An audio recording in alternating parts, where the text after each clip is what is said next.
St. Louis, Missouri. November 1866. The American Midwest just after the Civil War. Stop for a moment. Close your eyes and try to smell this city.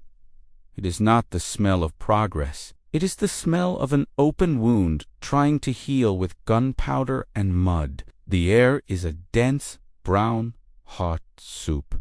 It smells of coal burning in industrial furnaces. It smells of the manure of thousands of horses and mules pulling the country's economy. It smells of cheap tobacco, counterfeit whiskey, and the sweat of desperate men. The Mississippi River runs in the background, dark, carrying the continent's silt, indifferent to who lives or dies on its banks. The sun here doesn't caress, it assaults. Even in November, there is a weight in the air. The city is an anthill of war veterans, newly freed slaves, Irish immigrants, and opportunists.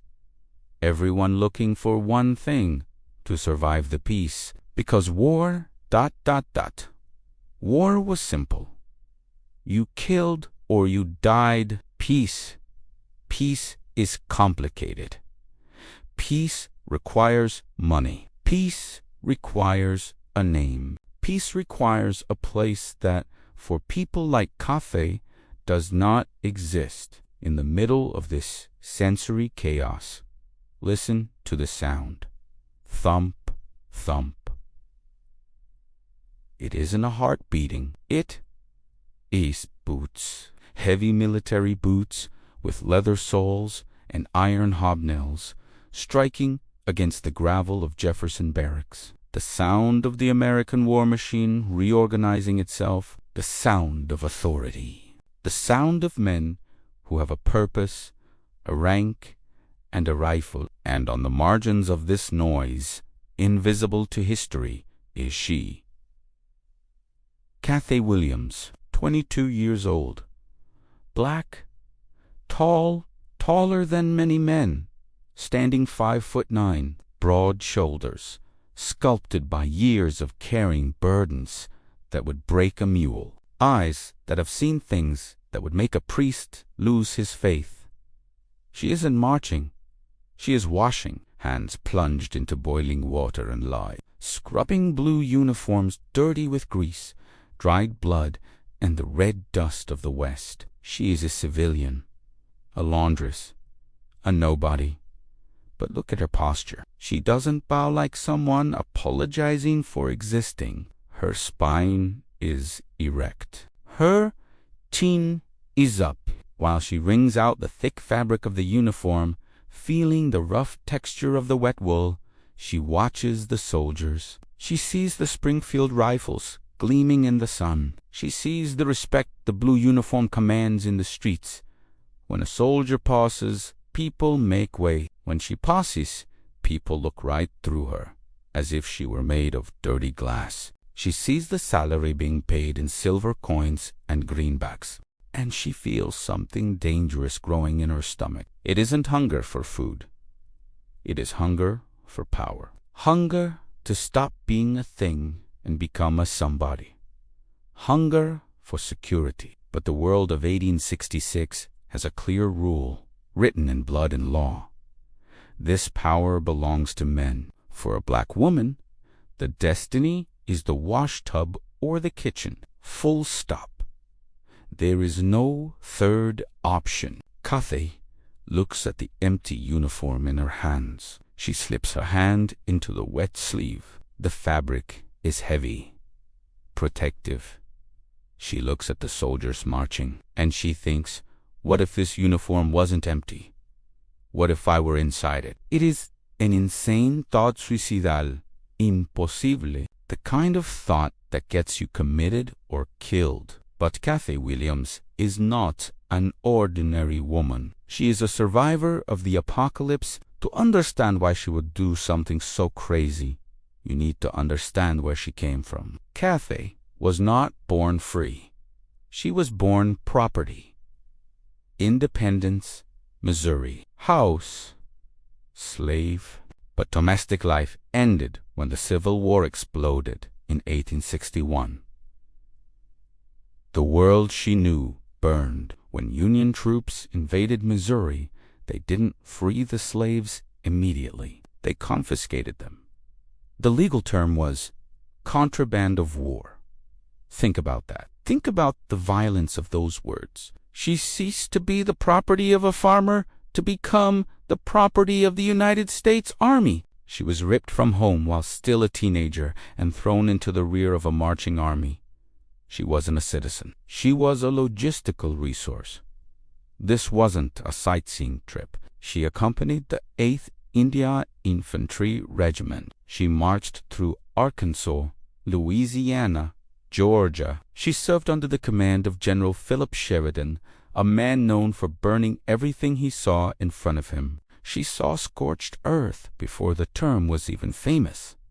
Imagine what a teenager saw. She saw the Battle of Pea Ridge, the sound of cannons bursting eardrums, making the ground vibrate like a drum, the sickly sweet smell of gangrene in field hospitals, a smell that stays in your nose for days. She saw piles of amputated legs and arms outside medical tents, like stacked firewood, attracting swarms of green flies. She cooked for soldiers while the ground shook with mortars, holding the pot so the soup wouldn't spill with the explosions. She learned to sleep on the hard ground, in the rain, in the snow, wrapped in a thin blanket infested with lice. She learned that human life is worth less than rifle ammunition.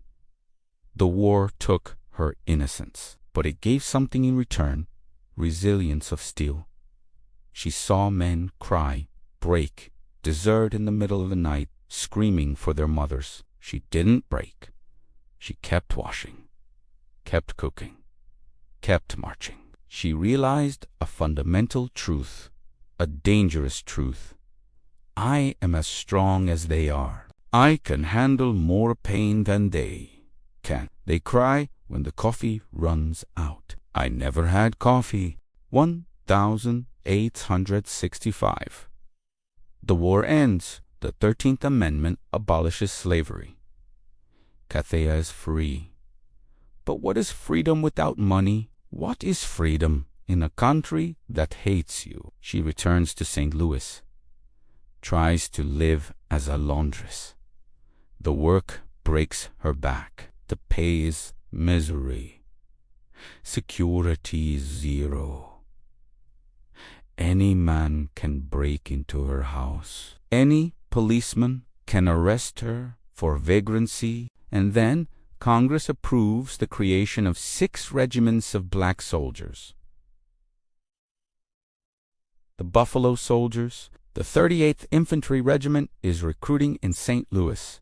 She sees the posters nailed to poles. She sees black men, many former slaves like her, enlisting.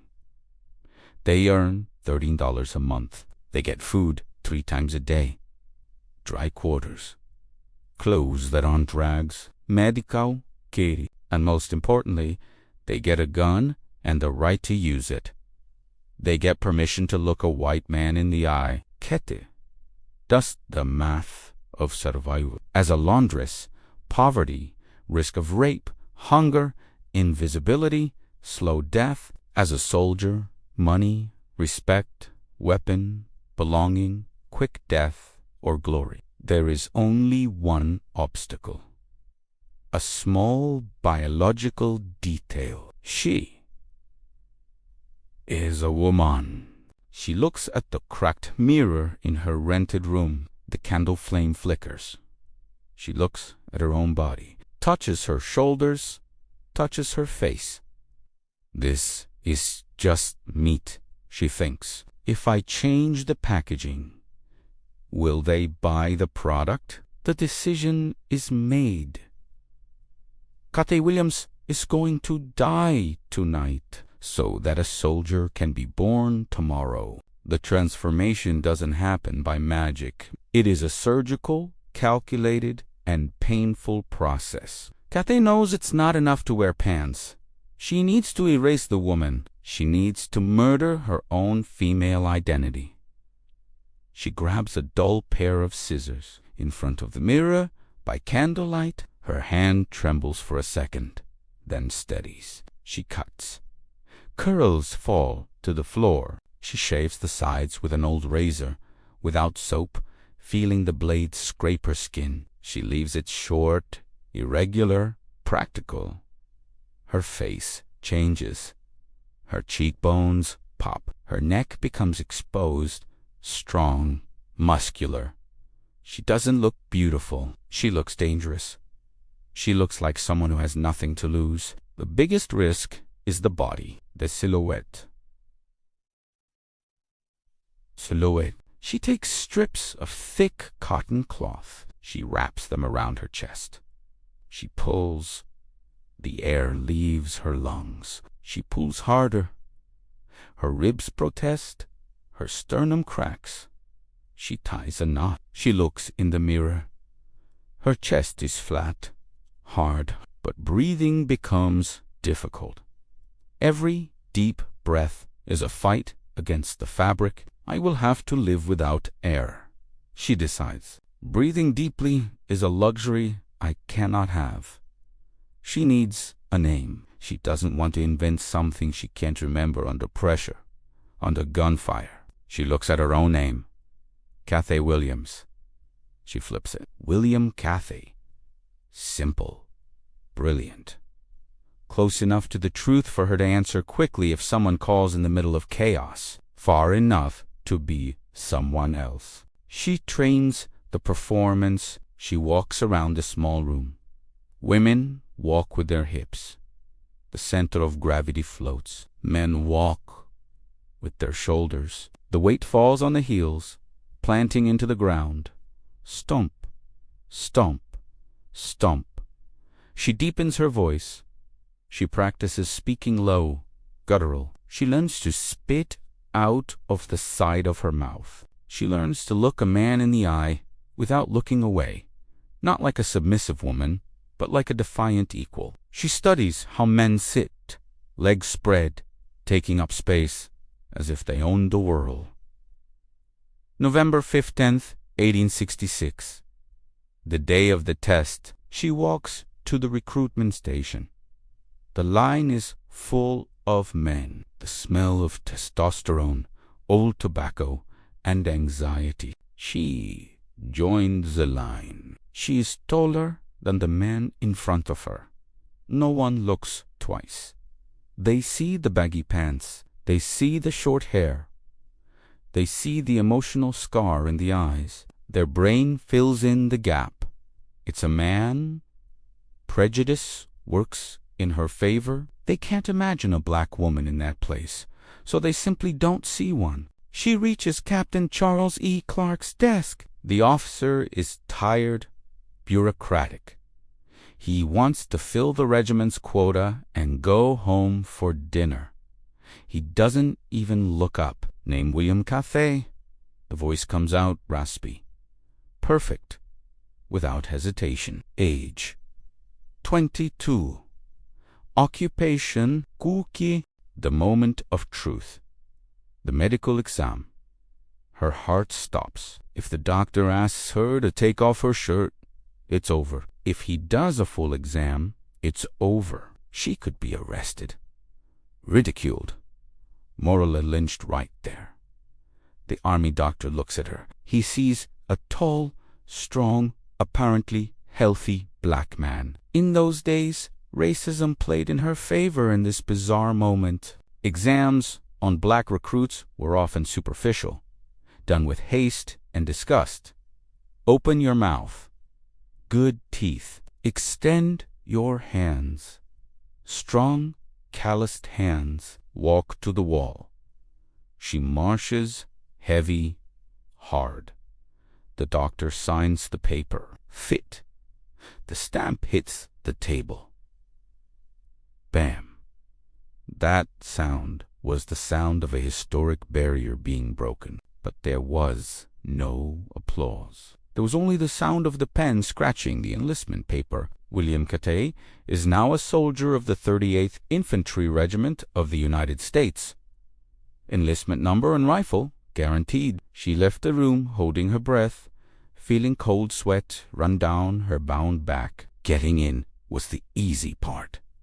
Staying, that was hell. Imagine living in a spy thriller, 24 hours a day, 7 days a week, for 2 years, where any slip, any wrong breath, means the end. The 38th Regiment is sent out west.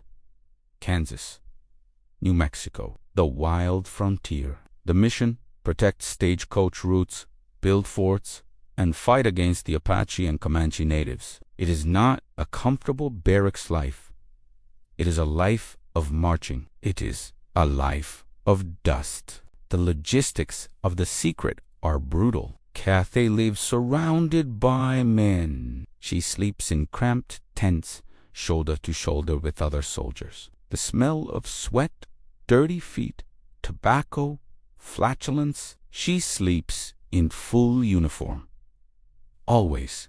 She never takes off her pants, never takes off her undershirt. She says she feels very cold, that she had yellow fever in the past, and the chills come back at night. William is cold-blooded.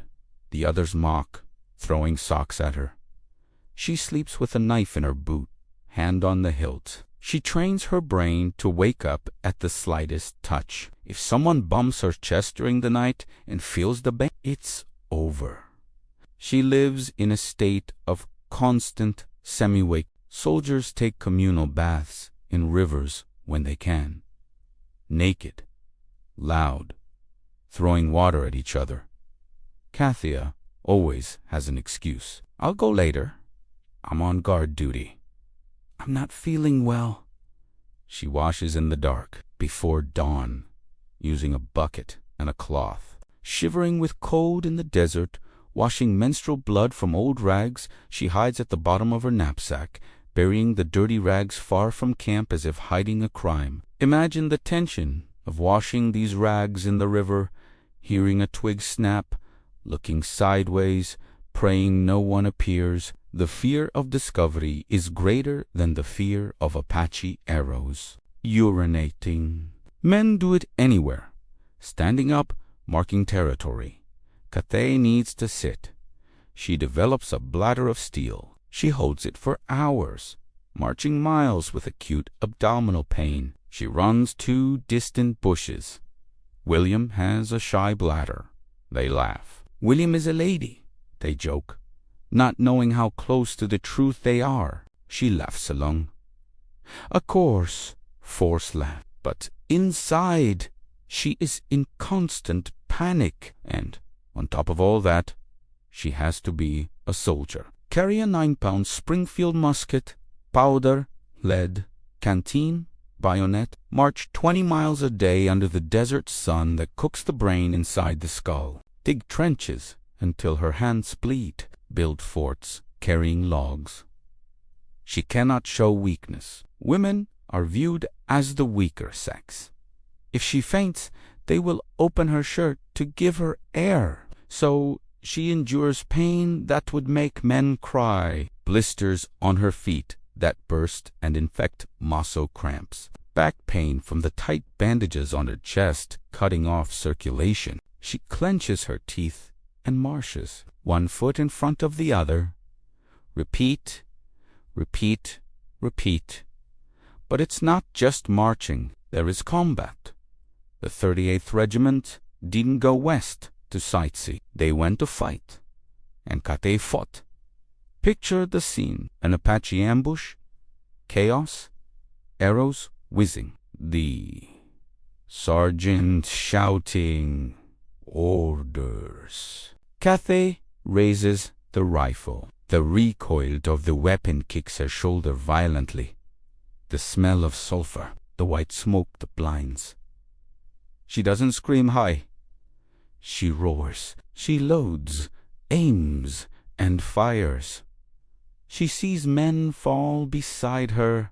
She sees blood, and she keeps going. She proves under fire that courage is not in anatomy, and the most incredible thing happens.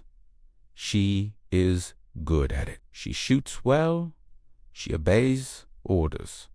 She never complains. The men of the regiment, the sergeant, the corporals, begin to respect her. William Cathay is a good soldier, say the official reports. He is quiet, but he does the job. He is reliable. They respect the mask. They look at her and see a brother in arms. They share tobacco with her. They tell dirty jokes near her. She becomes one of the boys. No one, not in a million years, suspects that that soldier covered in dust is a woman. She hacked their minds. She became invisible in plain sight. How many times have you had to wear a mask to survive in a hostile environment? How many times have you had to pretend to be stronger, colder, or different from who you really are, just to have a chance to sit at the table? If you understand the weight of carrying two identities, the one the world sees and the one you really are, smash the like button now. We see you. We know the cost of that energy. But biology is relentless. Cathay's spirit is indestructible, but flesh is human. The chronic stress of living two lives begins to take its toll. Her immune system fails. The body screams, enough. First, smallpox. She contracts the disease, high fever, pustules. She is admitted to the hospital. How did she hide the secret during smallpox? Probably she refused to be undressed, fought off the nurses in her delirium, or overcrowding and fear of contagion made the doctors keep their distance. She survives. She goes back to the front line. But she is weak. The virus left marks. New Mexico, 1867, 1868. The heat is brutal. The night cold is cutting. The marshes are endless. Her body starts to break. Neuralgia, nerve pain that feels like constant electric shocks. Severe rheumatism. Joints swell. The chest bandages cause chronic respiratory problems. She coughs blood.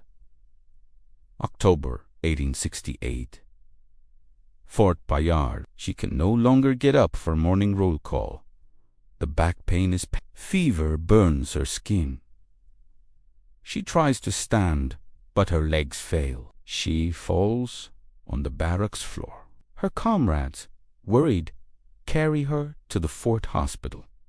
This time, there is no escape. She is too unconscious to protest. The post surgeon, Dr. Charles E. Davis, takes the case.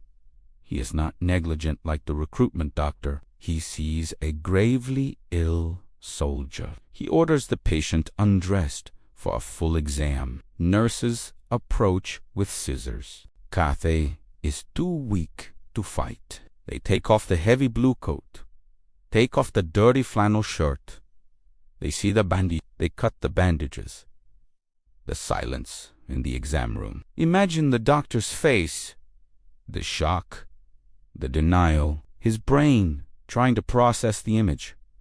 What is this? There, on the medical table of the United States Army, in the middle of a frontier fort, is a woman.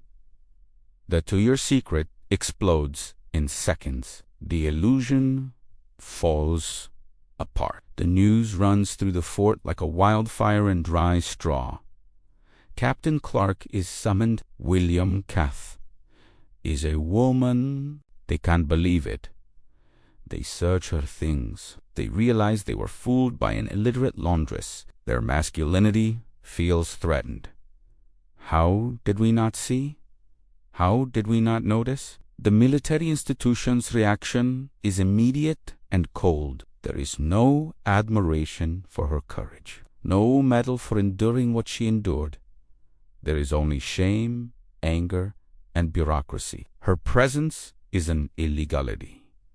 It is a stain on the regiment's honor. The orders are clear. Get rid of her. Make her disappear. October 14th, 1868. Cathay receives her final document certificate of disability for discharge. The listed cars, physically unfit. They don't write for being a woman.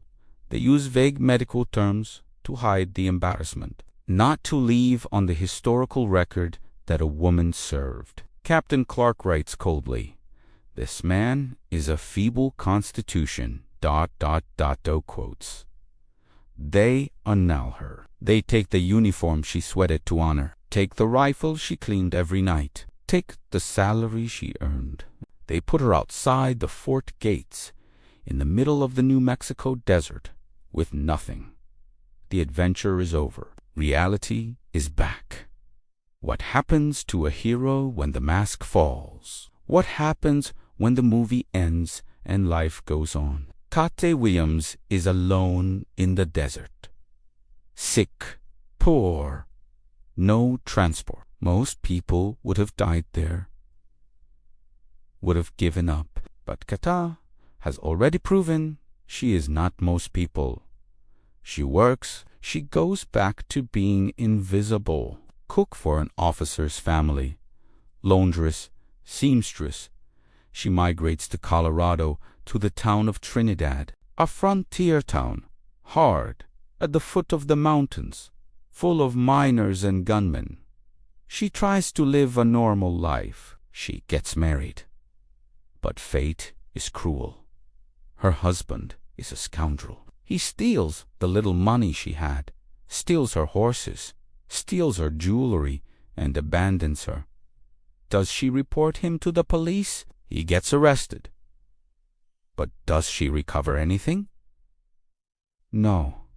She moves on. She learned that the law was not made for her. She learned she can only count on herself. Years pass. The 1890s arrive. Cathay is old before her time. The body, which was her shield, is now her prison. Diabetes consumes her. She suffers a stroke. She loses her toes to amputation due to gangrene. She needs to walk on crutches. The woman who marched 500 miles carrying weight can now barely make it to the door of her house to get water. She lives in misery. And then she takes one last soldier's stand, one last offensive against the system. She decides that the United States government owes her. She files for an invalid pension. She goes to the government office, leaning on her crutches. She sits before the agent, and she tells the truth for the first time in decades. She says who she is. "My name is Cathay Williams, but you know me as William Cathay. I served in the 38th Infantry Regiment. Company A, I was a Buffalo soldier. My health was destroyed in the service. I gave my years, my health, and my blood. I want my pension." The agent is stunned. He checks the dusty records. The name William Cathay is there. The dates match. The description matches. A doctor examines Cathay and confirms.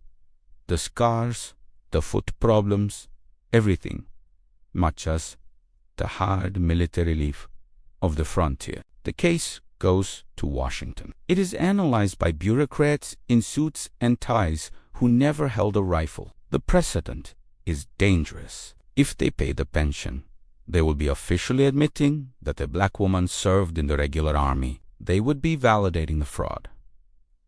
They would be opening a door they didn't want to open. They would be saying a woman did a man's job. The answer arrives in 1892. Denied the official reason. No proof of disability connected to service. A dirty bureaucratic lie. They denied it because she was a woman. They denied it because she was black. They denied it because she fooled them, and the state's ego does not forgive humiliation. Cathay Williams dies shortly after, 1893, alone, in a simple wooden house in Trinidad, Colorado. Her grave was marked with simple wood, which time and snow rotted away. She died knowing the country she defended didn't want her. She died as a forgotten footnote in the history of the West.